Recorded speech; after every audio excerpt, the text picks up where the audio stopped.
Hi, everyone. Thanks so much for joining us here on the Daily Racing Form YouTube. I'm Gino Buccola alongside Mike Beer with producer Lucia helping us out for a Sunday stakes race over at Saratoga. Let's take a look at the field for the Grade 2 Glens Falls. This one will go as race number 7 on Sunday, July the 27th. Mile and a half up for grabs. Mike, you and I were joking before we started recording. There's a race on June the 27th that 6 of these horses all come out of to enter this race. So that's the bulk of this field. And then you add Long Ago and Beleza. That's the body of our field here. You really don't see it too often where an entire race of horses comes back into a different race. It's very true. Yeah, the whole field from that June 27th allowance optional claimer. You don't also, Gino, don't necessarily always feel like, a high priced allowance optional claiming race as a prep for a grade 2, but I guess we got to consider that race a prep for this. All 6 of those horses are back in the field. And we can take a look at the pace projector. One thing about that particular race, they were crawling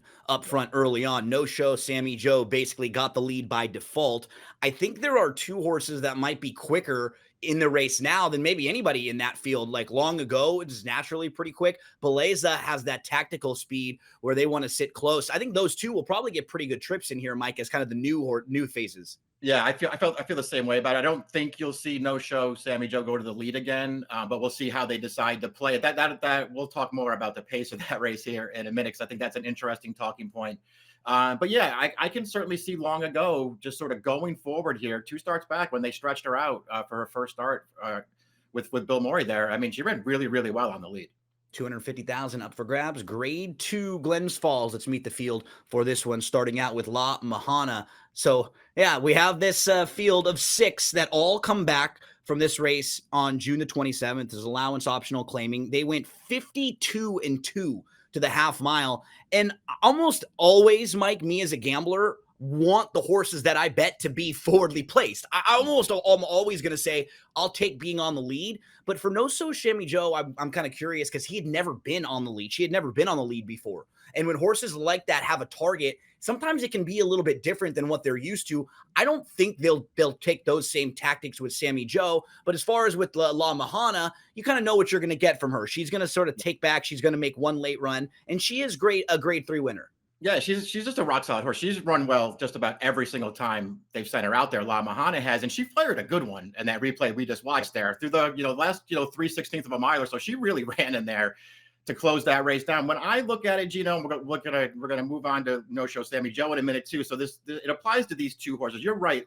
The pace was super slow early in that race, and at first blush, when I watched that race, I was super disappointed in No Show Sammy Joe that she didn't win. But I feel like when you take the race apart and you go back through it a second or a third time, it's super slow early and then it's super fast around the final turn. You could really see Manny Franco on No Show Sammy Joe. I mean, around that final turn, 22 and change she went around that final turn, and then they still come home in 11.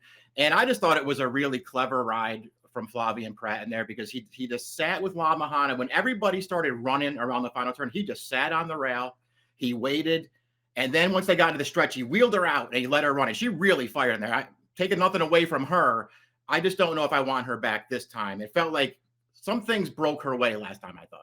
Yeah, even price-wise, right? She was twice the price of No Show Sammy Joe in there, who was even money, and she was over 2-1. So I agree. It felt like that was the last time when you wanted to have La Mahana and No Show Sammy Joe, who we are talking about now. I'm just expecting different tactics here. I'm expecting them to take this horse back and use a target, and probably has 2 horses that are naturally a little bit quicker in this race to run at, Mike. I am too, and even as I say that, I will point out this is a really important race for her. We'll see what she does here, because even if you're trying to excuse that last race, again, I still think it's kind of a disappointing loss for her. She was so good up through last summer and to the end of last year, Gino. Just one good race after another. She really did look like a graded stakes horse. Her Long Island, when they got her stretched out to Monterey, she ran great in there and just missed. And so far this year, she just hasn't really come back to that form. I get it. There were 2 grade 1 races in there, going shorter.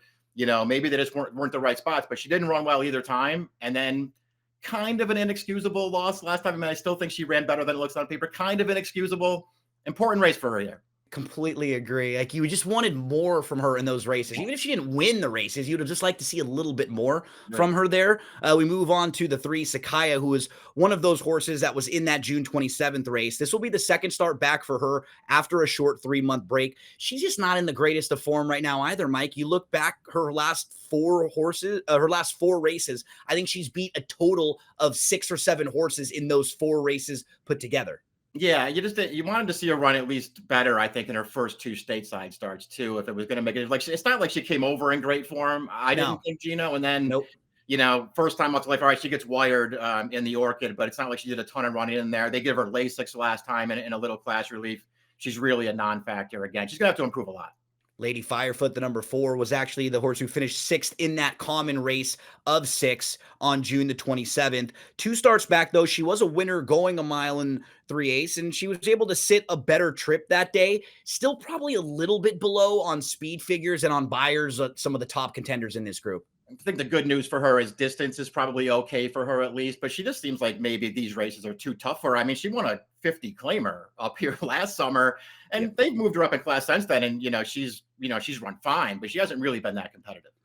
Moving on to the number 5, Long Ago. The June 11th race at Churchill Downs was pretty good. She wins on the lead that day. And then on the next race, just a couple weeks after that at Churchill Downs, steps up into a stakes race, loses to a horse who's actually pretty sharp at Churchill, and that's Pin Up Betty. That group was pretty decent. That was towards the end of the meet. So I think it was actually a pretty strong race that ended up getting packed a little bit. Just feels like a horse who will sit a pretty good trip in here. Mike, she's going to go 3rd start of the form cycle. And getting back to a mile and 3/8, I think will really help her to get up front towards the front end and get a little comfortable out there. I think all those things are true. I did like her win too back when they sort of stretched her. She did get loose on the lead that day, but she handled the distance, and I thought she looked good winning. Last time, I thought acquitted herself really well. I mean, I thought she got a great trip in that race. Yeah. But as you pointed out, Pin Betty's a real nice horse. The runner-up is a real nice horse, and she fought those horses down to the wire before settling for 3rd. I think she's a nice fit in this race, and there is a chance that she makes the early lead.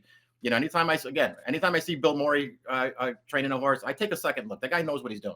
We move to the number 6, Beleza, grade 3 winner. Feels like one of the horses to beat in here. She comes out of a tough race in the New York after winning a grade 3 in May at Belmont and Aqueduct. And the 2 horses who are in front of her this day, Mike, they're very nice. She Feels Pretty and Beach Bomb.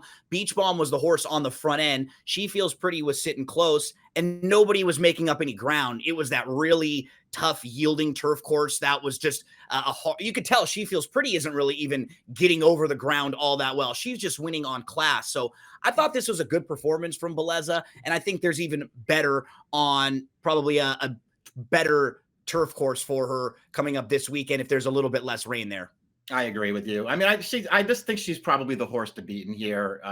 Whether you want to take her as the favorite in here, that's your call. But I do think she's the horse to beat. I thought she came over in good form. I like the way she was progressing last year overseas, and her stateside debut, Gino. I mean, she got a perfect trip in that race, but she also won really easily. I mean, I thought it was just a visually impressive performance. She ran fine last time, as you point out. That course was a bog. It was against way better horses. I just think she's the horse to beat. Yeah, I think you start looking at the 5 and the 6 overall in their bodies of work, and they don't have as many of the bad kind of head-scratching races where you're like, what happened? Why didn't they really show up? Dazzling Dictator comes off that 3rd place finish on the June 27th race, does get Irad Ortiz Jr. to jump aboard in here, but this one's still looking for their first win in 6 starts on the turf. All 3 victories have been on synthetic surfaces. Yeah, just didn't run well enough in that last one to make me want to bet her back in here. I mean, it's not like she has prior races, at least on the grass, that make her all that interesting. We go to Immensitude. I played this horse a couple times, Mike. She was a Group 3 winner in France, and she had a string of races in late 2024 and into early this year that were pretty good. You could see 3 consecutive graded stakes races in a row. She hits the board, and you could kind of make some cases for her in some of those races based on her trips. But then the last couple, she's been a little bit more disappointing. Maybe didn't love the yielding turf course at Keeneland 2 starts back, but just didn't really keep up with La Mahana and no-show Sammy Joe most recently. Can you make a case for this one? Yeah, I mean, I personally really couldn't. I was on this filly, but she got over here last year early on. I was on her. I thought she was really interesting. I thought her stateside debut was a deceptively good performance, and I thought there was a real chance that she was going to turn out to be pretty good. I don't think it's happened, Gino. I mean, she's No. run some good races since then, but nothing that gets me that interested. I think she's had good trips and just hasn't been good enough in a lot of these graded stakes races going longer. She's going to be a fair price in there, so I won't knock her, but I don't want to bet her. Yeah, and you would have figured by now accidentally she would have maybe won one of these races 0 for 9 now in North America. As we move to the selections, we round things out. I think we have the same 4 horses just in a slightly different order here, Mike. You're going to go back to no-show Sammy Joe with 2-6-1-5 and just hope for some different tactics. Yeah, I mean, I like your pick. I thought about her, and then I ultimately decided to go in a different direction. And, you know, initially I wasn't going to give no-show Sammy Joe another chance, Gino, because she was kind of disappointing last time. But I think she's better than that. She won't be the favorite this time. I got to give her one more chance. I think, and you're absolutely right. We don't want to be so forgiving that we keep giving horses chances over and over and over, but we have to take each race individually. And 2 or 3 times, there can be legitimate excuses for horses that you can build for them. So I give no-show Sammy Joe a shot back over La Mahana as well. I put those horses in the 3rd and the 4th spots. 5-6-2-1 for me, 2-6-1-5 for Mike. Whoever you play, however you play them, we wish you the best of luck.